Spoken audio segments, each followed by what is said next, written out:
All right, court is calling 2024 CR 1225, State of Texas versus Natasha Morgan. Can I have parties announced for the record for the state? Buckle up, because this courtroom moment with Judge Boyd is a roller coaster of mental health, legal twists, and a defendant fighting to reclaim her life. From the jump, you'll witness a woman navigating trauma, medication, and justice in real time.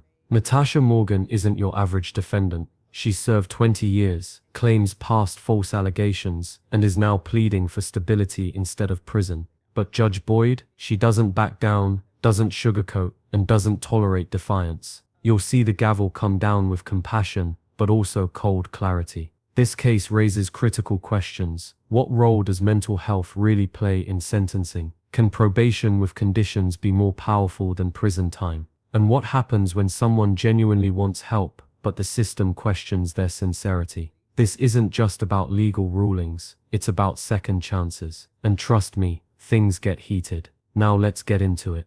Andrew Harris Sadelman. For the defense? Peter Calderola standing in for Mr.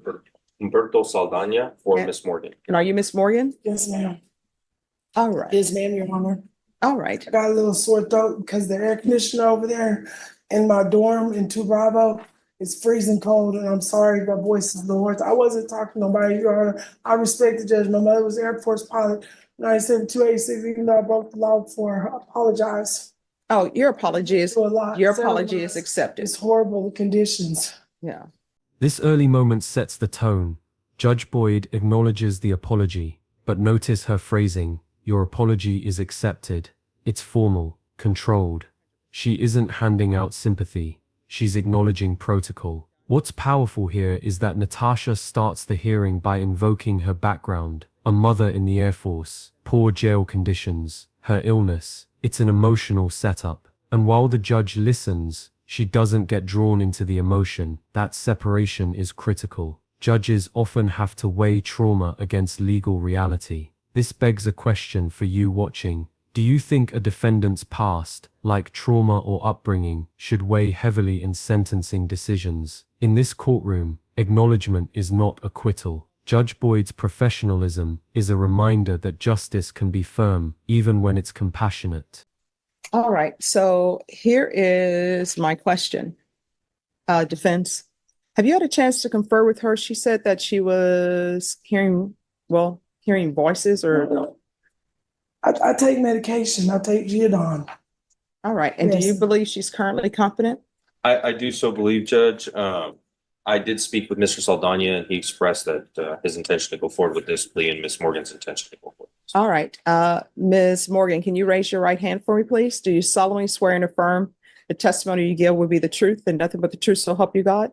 There's something raw and revealing in this oath moment. When Natasha states her full name, Natasha Elizabeth Morgan, you can feel the weight of identity. She's not just a defendant anymore. She's placing herself fully in front of the court, under oath. But here's the real twist. Moments later, she brings up a completely unrelated judge, Judge Han, and trails into personal memory. It's disjointed, it's a bit confusing, and it may be a signal of deeper issues. This is where Judge Boyd's calm approach shines. She doesn't chastise or redirect harshly. She lets Natasha speak. But viewers, what would you do here? If you were the judge, would you press for more clarity, or take her off ramble as a sign she needs real support? These subtle moments, often overlooked, speak volumes about the courtroom's deeper undercurrents. Yes, ma'am, Your Honor. All right. You can lower your hand, state your name for the record. My name is Natasha Elizabeth Malloy Morgan, Your Honor. All right.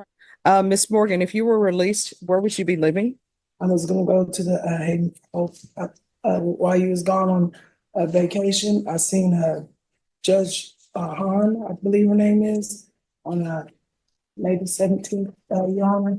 And she had asked me the same question that you asked me. All right. That would probably be Judge Her. I'm sorry, I knew it was No problem. age. All right. So with regards to your mental health issues, do you have a doctor that you see when you're not in custody? No, I'm gonna roll in I Medicaid Superior and Amcon Insurance.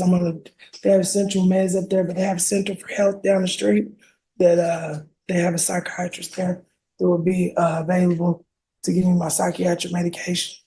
You know, release if you decide that it's in your favor, in your judgment to release me on the 10 years of probation plea bargain. This moment is huge. Natasha references a 10-year probation plea almost casually, as if she's already banking on mercy. But here's what's fascinating. She frames it as if it's up to the judge's heart, not the legal process. If you decide in your favor, it's heartfelt but also strategic. Judge Boyd doesn't bite. Instead, she listens carefully, then immediately pivots into sentencing. And what follows is incredibly structured: a suspended 10-year prison sentence, a full decade of probation, a $500 fine probated, and a pile of conditions. This isn't leniency, it's structured accountability. Would you consider this a second chance or a legal tightrope? Because Natasha just got what many defendants dream of: probation over prison. But now she's walking a razor-thin line, and Judge Boyd, she made sure that line was crystal clear. Agreeable bargain. Yes, ma'am. All right, and state you may be excused. Thank you, Your Honor. All right, the court is going to sentence you to 10 years in the prison, suspended and probated for 10 years. There's a $500 fine that will be probated. She's going to be on the MIC caseload, Yes, Your Honor. and that's based upon the evaluation that the court has seen. I'm going to ask for a trauma assessment, and I'm asking for that based upon what's in the PSI report. There's to be restitution, if any, to Jerry, Jeri Brown. I'm going to do a referral to Esperanza Court based upon what I've reviewed in the PSI report. If she's not accepted into Esperanza Court, then we will, that'll be the first one. If she's not accepted there, then we'll try felony drug court. The reason why I'm suggesting these, now, here's the thing. You have issues going on with you. I'm reading the PSI report. I've read the PSI report. I've seen your diagnosis. Going to Haven Hope is not the best place for you. You need a place where and these programs that I'm recommending to you, they're all outpatient programs, but you are going to be in custody for the weekend. Felony drug court and Esperanza Court, they will send someone over to interview you Monday or Tuesday. And if you're accepted in those programs, you'll probably be released on Wednesday, and you'll be released to be in their program. What I can tell you is Esperanza Court and Felony Drug Court, they'll be able to help you with housing. They'll be able to help you with any mental health issues, and that's what you need. Judge Boyd just laid out a full roadmap, and it's surprisingly compassionate. Instead of locking Natasha away, she's offering two powerful rehabilitation options: Esperanza Court or Felony Drug Court. But this isn't a get-out-of-jail-free card. The programs are outpatient, but Natasha must stay in custody until an interview is done. And that interview, it could lead to immediate release or nothing. The brilliance here is in the judge's structure. She creates urgency without chaos. She gives Natasha hope, but attaches accountability to every step. And here's the twist. These courts offer housing, therapy, and stability, exactly what Natasha needs. But can she follow through? Viewers, if you were in Natasha's shoes, would this feel like salvation or surveillance? You understand? All right.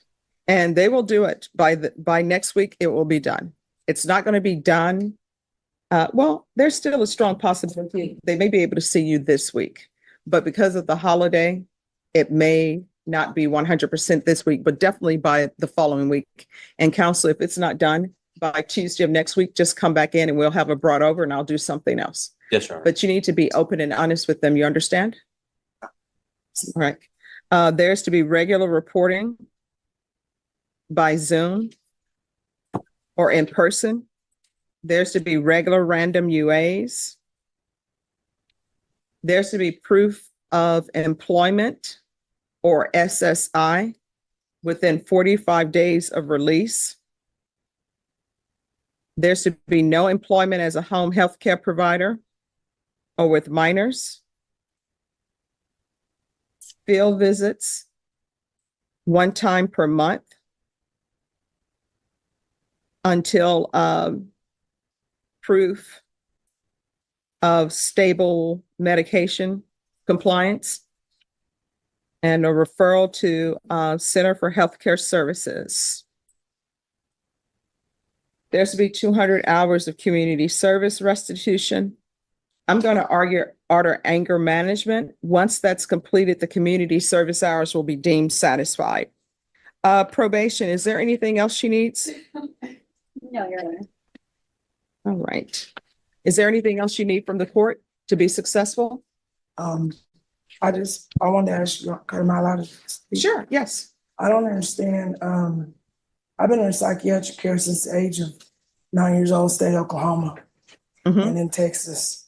And I just don't see how psychiatric, I mean, like everybody wants me to take medication, it seems like, for issues. But, I did 20 years in prison, 12 years administration segregation. I hadn't been in trouble in 4 years.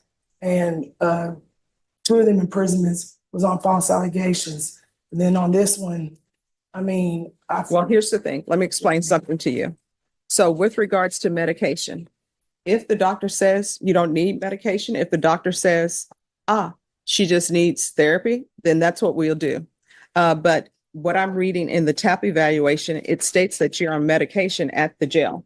yes, yes, ma'am. I do take the medication jail issues, but I do know within my rights as the state, I've been to Sasho, Chandler, Laurel Ridge, I've been to mental hospitals. Like I said, state of Oklahoma, my mother was military. I was myself in post Oklahoma. That's court order.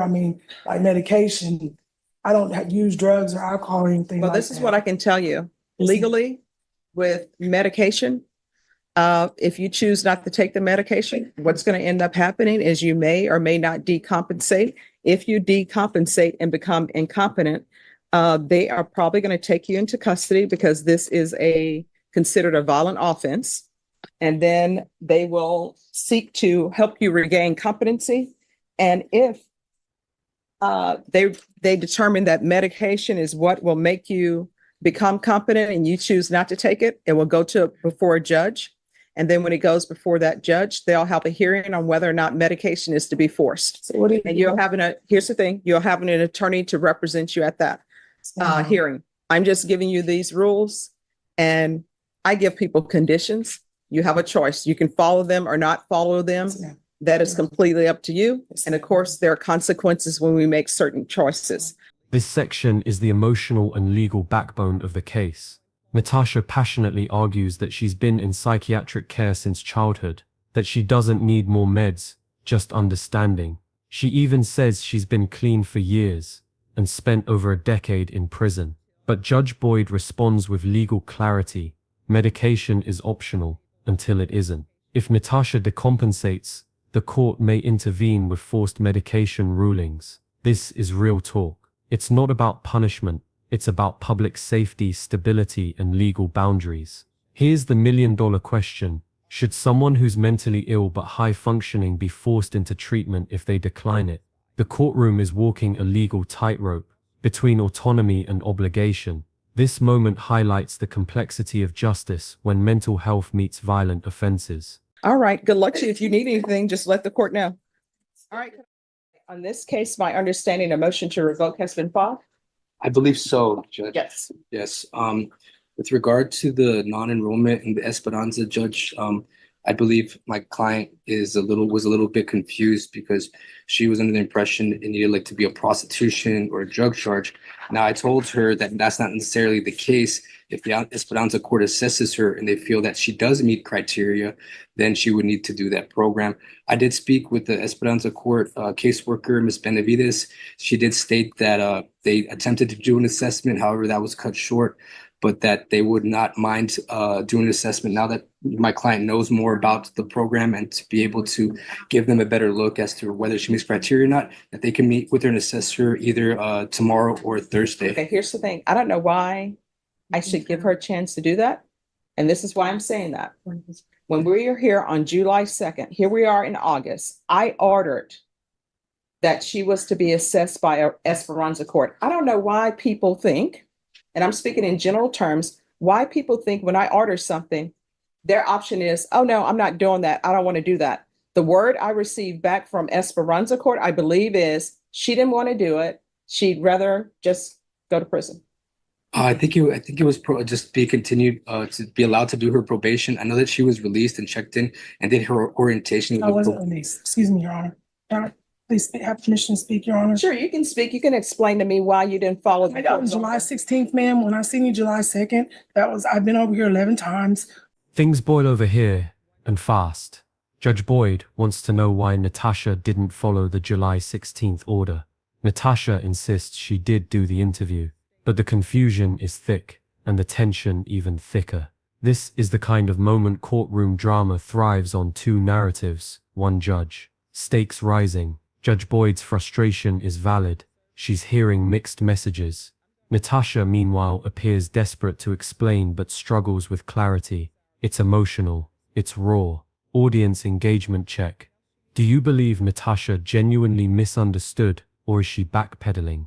This is where court becomes theater, but with real-life consequences. You explained to me that you would grant me the 10-year probation. You asked me where I was going to go. You said you wanted Esperanza. I have the probation papers in my dorm that you wanted me to go to Esperanza Drug Court, Your Honor. On July 16th, I was pulled out. I'm not, like I said, I was Corpus Christi area when I was arrested, when I did my 20 years of prison. I'm not aware of the San Antonio Drug Court. Never been to it.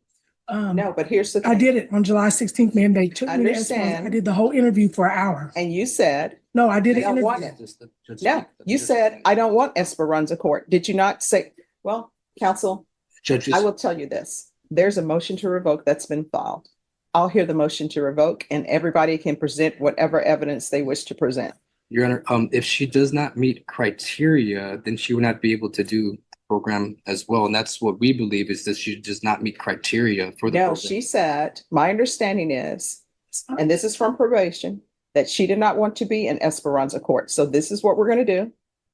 We are going to have a hearing on the motion to revoke. Everybody can present whatever evidence they want to present, and then the court will make a decision on whether or not to revoke her or whether or not to continue her. And Mr. Munoz, I'll give you time because I know you've been appointed to the case. So I will give you time. We can set it for a contested hearing. And if it's not contested, then it's not contested. Correct, Judge. And if you want to bring people from Esperanza Court to come over on her behalf, I'm willing to hear it. How much time is the court thinking about resetting it to? How much time are you requesting? Of course, you know, a minimum 10 days, but how much time are you requesting? 2 to 3 weeks, Your Honor. All right, Ms. Ferguson, on this case, can you recall it in 3 weeks, please, for a contested? All right, September 12th, counsel? Yes, Your Honor, that will work. And I imagine that the CLO has a copy of the motion to revoke for me. Yes. Thank you, Your Honor. All right, thank you. So we'll be back on September 12th for a contested. All right, thank you, Your Honor. You're welcome. Hello, good morning. Good morning. Ms. Abrams?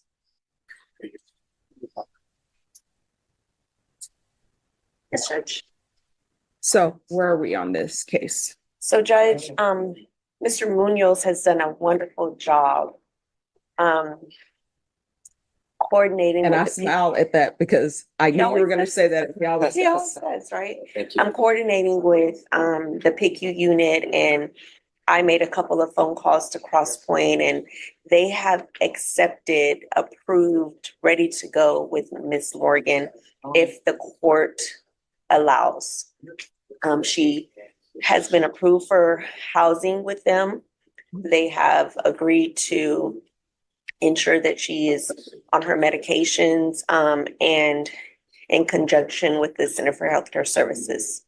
I would ask that we put her on the mental health unit to be supervised with probation and so forth. She was not eligible for Esperanza Court. She was not eligible for drug court.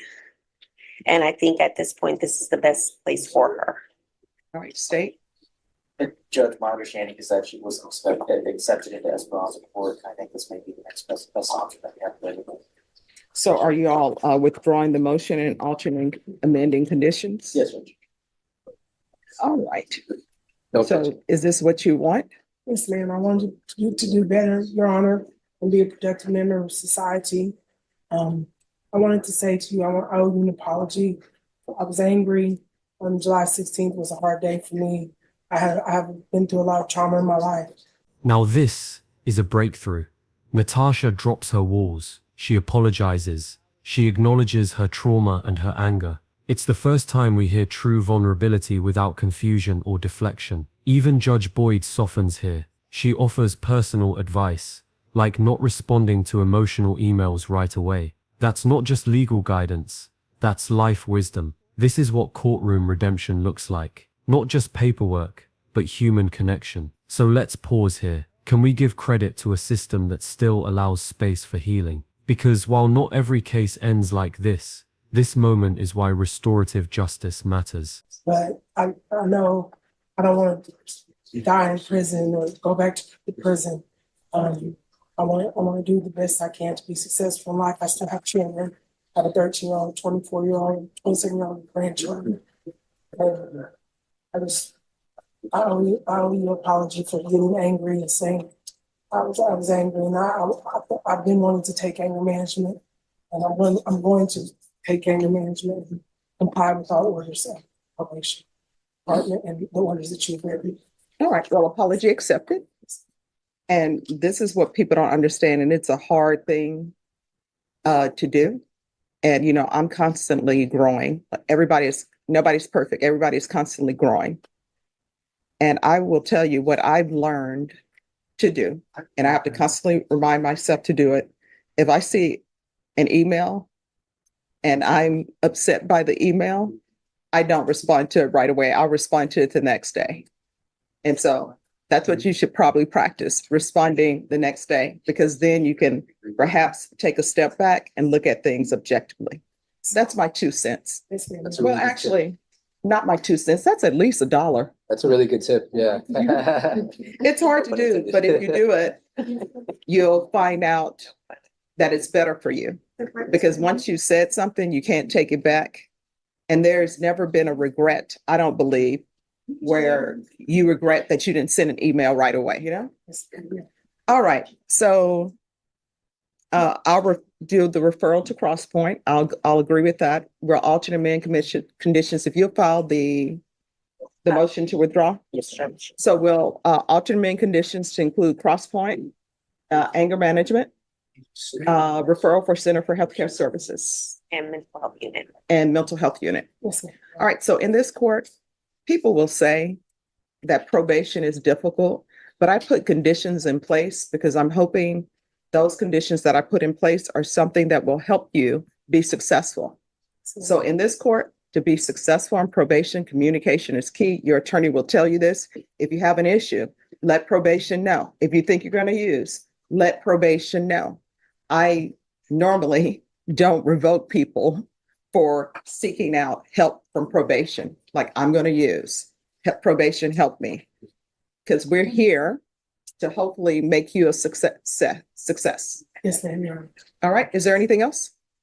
All right. Good luck to you. Judge Boyd closes with a masterclass in leadership. She reaffirms that probation isn't punishment. It's a structured path to recovery. She tells Natasha and all watching that communication with probation can prevent revocation, that reaching out for help isn't weakness, it's survival. Let's be real. This is rare transparency from the bench. And Natasha, she seems ready. She's accepted housing. She's apologized. She's committed to anger management. Now it's up to her. So what did you think? Was this justice, mercy, or a blend of both? If you found this case as shocking as we did, make sure to hit that like button, share your thoughts in the comments, and don't forget to subscribe for more jaw-dropping courtroom breakdowns.